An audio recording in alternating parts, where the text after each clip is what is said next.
रे पावसा, रे पावसा, कारण मी आलेलो आहे औसा. आम्ही कोणावर अन्याय करणार नाही, पण जर आमच्यावर कोणी अन्याय केला तर आम्ही त्यांना टरा टरा फाडून टाकल्याशिवाय राहणार नाही. आणि माझा पक्ष ज्यांच्यासोबत राहतो त्यांना यश मिळतं, मी विरोधामध्ये जातो त्यांचा सत्यानाश होतो. 1954च्या निवडणुकीमध्ये महार समाजाच्या बोरकर नावाच्या माणसाने बाबासाहेब आंबेडकरांना हरवलं. आज मी केंद्रामध्ये मंत्री आहे, पण माझ्या बाबांची कृपा नसती तर मला कुणी सुद्धा मंत्री केलं नसतं. इथे आलेले आहेत गृहनिर्माण आणि ओबीसी मंत्री अतुल सावे. या ठिकाणी आलेले आहेत गृहनिर्माण आणि ओबीसी मंत्री अतुल सावे, म्हणून मी आता कोणाची घेत नाही नावे.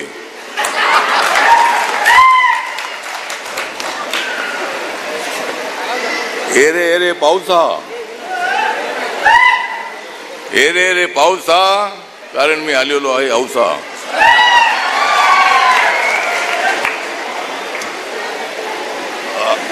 पालघर मध्ये आहे कौसा, पालघर जिल्ह्यामध्ये आहे कौसा, पण लातूर जिल्ह्यामध्ये आहे अभिमन्यू पवार यांचा औसा.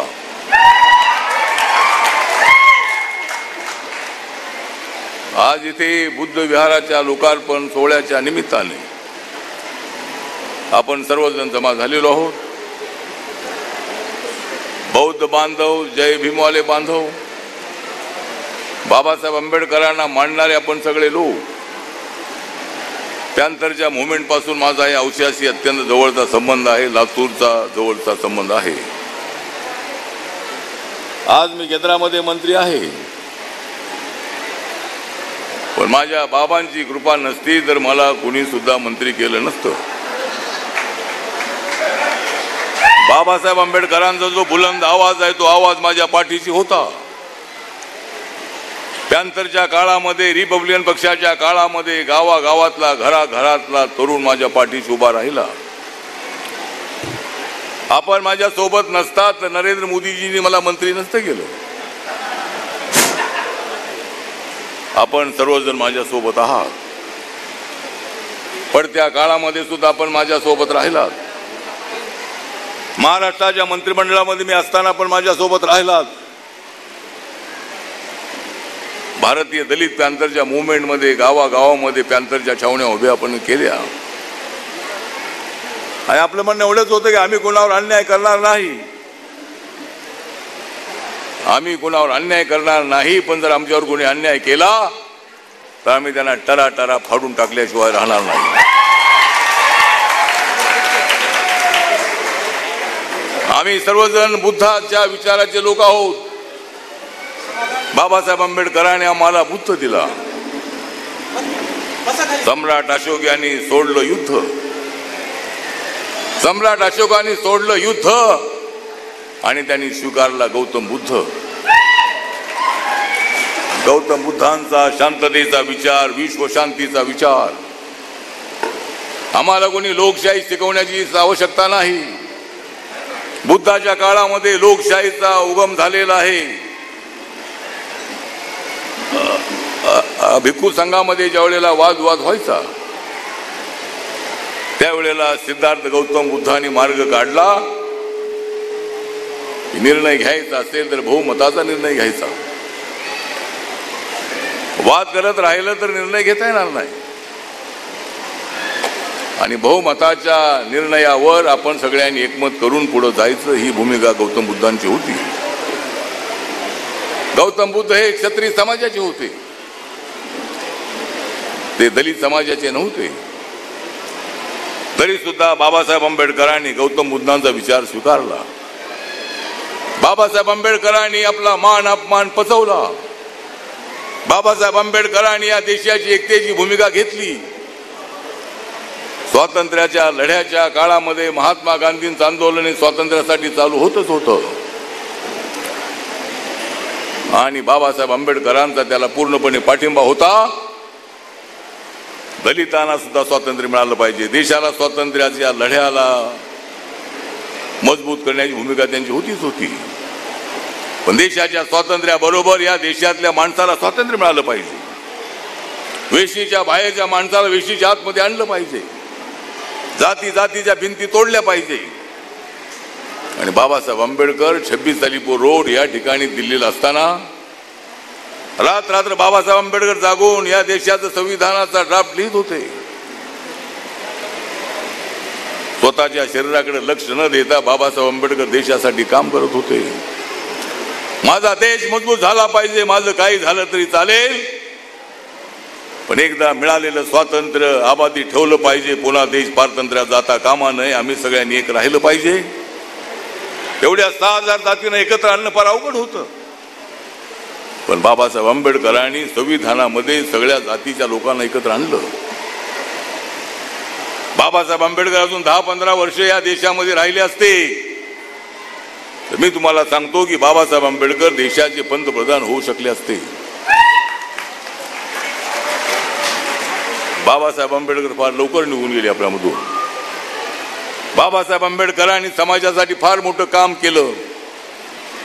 बडोद्याची नोकरी सोडून ते समाजासाठी ते मुंबईला आले आणि त्यांनी भविष्यवाणीची स्थापना केली 1924 मध्ये. 1936 मध्ये बाबासाहेब आंबेडकरांनी स्वतंत्र मजूर पक्षाची स्थापना केली. सगळ्या जाती धर्माच्या लोकांना एकत्र आणण्याचा त्यांनी प्रयत्न केला, पण सगळे लोक एकत्र येत नाही ते त्यांच्या लक्षात आल्यानंतर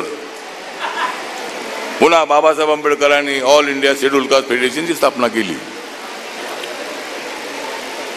पण बाबासाहेब आंबेडकर 1952च्या निवडणुकीमध्ये हरले. काँग्रेस पक्षाच्या काजरोळकरांनी बाबासाहेब आंबेडकरांना त्या ठिकाणी हरवलं. 1954च्या निवडणुकीमध्ये महार समाजाच्या बोरकर नावाच्या माणसाने बाबासाहेब आंबेडकरांना हरवलं. आणि मग बाबासाहेबांनी विचार केला की जर लोकशाहीमध्ये जिंकून यायचं असेल तर सगळ्या जाती धर्माची मतं मिळाली पाहिजे. एका जातीच्या मतावर निवडून येणं अत्यंत अशक्य आहे. आणि म्हणून All India Scheduled Caste Federation बरखास्त करून त्या ठिकाणी रिपब्लिकन पक्षाची स्थापना करावी अशी इच्छा बाबासाहेबांनी व्यक्त केली होती. त्यांच्या काळामध्ये RPI स्थापन होऊ शकला नाही, पण नंतर रिपब्लिकन पक्ष स्थापन झाला. गट सुरुवातीपासून पक्षामध्ये पडले. आम्ही एकत्र आलो हे, पण आमच्या नेत्यांना एकत्र राहण्याची सवय नाही. पण त्यांना वाटतं एकत्र राहिलो तर काही मिळत नाही आहे, पण एकत्र राहिल्यानंतरच मिळतंय. आपण एकत्र आलो आणि 4 खासदार आपले 1998 मध्ये निवडून आले. मला 3 वेळेला लोकसभेमध्ये जाण्याची संधी मिळाली. एकदा मुंबईमध्ये, 2 वेळेला पंढरपूरमध्ये आणि 4थ्या वेळेला मी गेलो शिर्डीमध्ये. वेळेला काँग्रेस पक्षासोबत आपला अलायन्स होता. आपले माननीय मुख्यमंत्री राहिलेले विलासरावजी, आदरणीय विलासरावजी देशमुख आज आपल्यामध्ये नाही. ते मला म्हणत होते की रामदासजी तुम्ही इकडे या, तुम्ही लातूरमध्ये उभे राहा, तुम्हाला एक दिवस येण्याची आवश्यकता नाही, आम्ही तुम्हाला निवडून आणतो. पण मी म्हणालो मी शिर्डीमध्ये जातो, पण शिर्डीमध्ये जाऊन मी इलेक्शनमध्ये हरलो. निवडणुकीमध्ये हरणं जिंकणं हे होतच होतं. अभिमन्यू पवार यांच्याशी माझा अत्यंत जवळचा अनेक वर्षांपासूनचा संबंध आहे. देवेंद्र फडणवीस यांच्या ऑफिसमध्ये काम करताना अत्यंत ऍक्टिव्ह असणारा अशा पद्धतीचा अधिकारी औसा मतदारसंघामध्ये ते निवडणुकीला उभे राहिले. आणि एका बाजूला अभिमन्यू पवार आणि दुसऱ्या बाजूला बसवराज पाटील. या ठिकाणी बसवराज पाटील जरी हरले असले आणि अभिमन्यू पवार या ठिकाणी निवडून आले. 110 गावामध्ये बुद्ध विहारासाठी त्यांनी अत्यंत चांगली सहकार्य केलेलं आहे. या औसा तालुक्याच्या विकासासाठी गावागावात ते जाऊन त्यांनी अनेक प्रश्न सोडवलेले आहे. त्यांनी देवेंद्रजीच्या ऑफिसमध्ये काम केल्याचा त्यांना अनुभव होता. अनेक वेळेला देवेंद्रजीची अपॉइंटमेंट घेण्यासाठी आम्ही त्यांना फोन करायचो आणि आम्हाला लगेच अपॉइंटमेंट मिळायची. आता ते या ठिकाणचे आमदार झालेले आहेत. बसवराज पाटील हे सुद्धा आमच्या सोबत आलेले आहेत. पूर्वी ते काँग्रेसमध्ये होते. देवेंद्रजींच्या आग्रहा खातर ते आता बीजेपी मध्ये आलेले आहे. रिपब्लिकन पक्षाचा त्यांना पूर्ण पाठिंबा आहे आणि माझा पक्ष ज्यांच्यासोबत राहतो त्यांना यश मिळतं. मी विरोधामध्ये जातो त्यांचा सत्यानाश होतो. माझा पक्ष छोटा पक्ष आहे, गोरगरीब कार्यकर्त्यांचा पक्ष आहे. सगळ्या देशामध्ये माझा पक्ष मी जाऊन पोहोचवलेला आहे. नागालँडमध्ये माझ्या पक्षाचे 2 आमदार आहेत. मणिपूरमध्ये माझ्या पक्षाला मान्यता मिळालेली आहे. 17% मतं माझ्या पक्षाला लोकसभेच्या निवडणुकीत मिळालेली आहे. नॉर्थ ईस्टच्या सर्व राज्यामध्ये, सिक्कीममध्ये, अरुणाचलमध्ये, त्रिपुरामध्ये, मेघालयामध्ये, मिझोराममध्ये, आसाममध्ये, सगळ्या राज्यामध्ये माझा पक्ष आहे. अंदमान निकोबारमध्ये माझा पक्ष आहे. काळ्या पाण्याची शिक्षा देणारं जे अंदमान निकोबारचं जो तो समुद्र आहे, इंग्रजांच्या काळामध्ये काळ्या पाण्याची शिक्षा देण्यासाठी तिकडे लोकांना पाठवायचे. पण मी त्या ठिकाणी गेलो आणि माझ्यासोबत लोक आले. आणि आज अंदमान निकोबारमध्ये रिपब्लिकन पक्षाची शाखा आहे. अंदमानमध्ये बाबासाहेबांचा पुतळा आहे, निकोबारमध्ये बाबासाहेबांचा पुतळा नाही. लवकरच त्या ठिकाणी बाबासाहेब आंबेडकरांचा पुतळा त्या ठिकाणी उभा राहणार आहे. लक्षद्वीप मध्ये सुद्धा माझा पक्ष स्थापन झालेला आहे आणि अनेक जातीचे धर्माचे लोक माझ्यासोबत येत आहेत. आज या बुद्ध विहाराच्या लोकार्पण सोहळ्याच्या निमित्ताने आज या ठिकाणी आपण सर्वजण या ठिकाणी आलेले आहात. या ठिकाणी आमचे जिल्ह्याचे अध्यक्ष बाबासाहेब कांबळे आहेत, जनरल सेक्रेटरी डॉक्टर सुधाकर गुळवेजी आहेत, परभणीहून आलेले DN दाभाडेजी आहेत, कल्पनाताई डांगे बनसोडे या ठिकाणी उपस्थित आहेत. त्याच पद्धतीनं आपल्या तक्षशिला बुद्ध विहार ट्रस्टचे अध्यक्ष अशोक बनसोडे या ठिकाणी उपस्थित आहेत. समाधान वाघमारे जो आमचा तालुक्याचा अध्यक्ष आहे, नौजवान आहे, तरुण आहे, तो या ठिकाणी उपस्थित आहे. असे अनेक आपले जे आमचे आंध्र प्रदेशचे अध्यक्ष, आंध्र प्रदेशमध्ये जो रेड्डी समाज आहे, आंध्र प्रदेशचे माझ्या पक्षाचे अध्यक्ष ब्रह्मानंद रेड्डी आहे, हे या ठिकाणी आलेले आहे. या ठिकाणी तेलंगणाचे आमचे रत्नप्रसाद इथं आलेले आहेत, गोरख या ठिकाणी आलेला आहे. असे अनेक कानूर या ठिकाणी आलेले आहेत. त्यामुळे या ठिकाणी फार उशीर झालेला आहे. मला पुढे हैदराबादला जायचं आहे.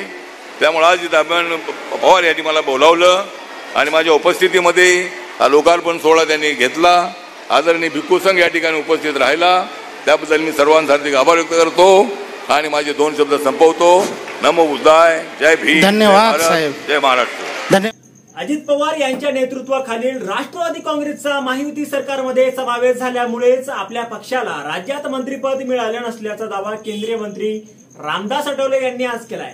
तसेच येत्या विधानसभा निवडणुकीमध्ये महायुतीला 150 ते 160 जागा मिळतील असा विश्वासही त्यांनी व्यक्त केलाय. रामदास आठवले यांच्या या आरोपामुळे आता महायुतीमध्ये धुसफूस समोर आली असून अजित पवार यावेळी केंद्रस्थानी आहे. केंद्रीय सामाजिक न्याय राज्यमंत्री रामदास आठवले यांनी डहाणू जिल्हा दौऱ्यावर असताना पत्रकारांशी संवाद साधला. यावेळी बोलताना त्यांनी अजित पवार यांच्याकडे रोख मिरवताना अजित पवार यांची राष्ट्रवादी काँग्रेस पक्ष महायुतीमध्ये सामील झाल्यानेच RPI आठवले गटाला मंत्रिमंडळात जागा मिळू शकली नाही. आमच्या पक्षाला कॅबिनेटमध्ये मंत्रिपदे, 2 महामंडळाचे अध्यक्षपद आणि जिल्हास्तरीय समित्यांमध्ये योग्य सन्मान देण्याचंही आश्वासन देण्यात आलं होतं. मात्र अजित पवारांमुळे हे मिळू शकलं नाही असंही त्यांनी म्हटलंय. आता यावर तुम्हाला काय वाटतं? तुमचं मत कमेंट बॉक्समध्ये लिहायला अजिबात विसरू नका. व्हिडिओ आवडला असेल तर जास्तीत जास्त शेअर करा. आणि आतापर्यंत मराठी जनता आपण आपल्या या चॅनलला सबस्क्राईब जर केलेलं नसेल तर चॅनलला सबस्क्राईब करा.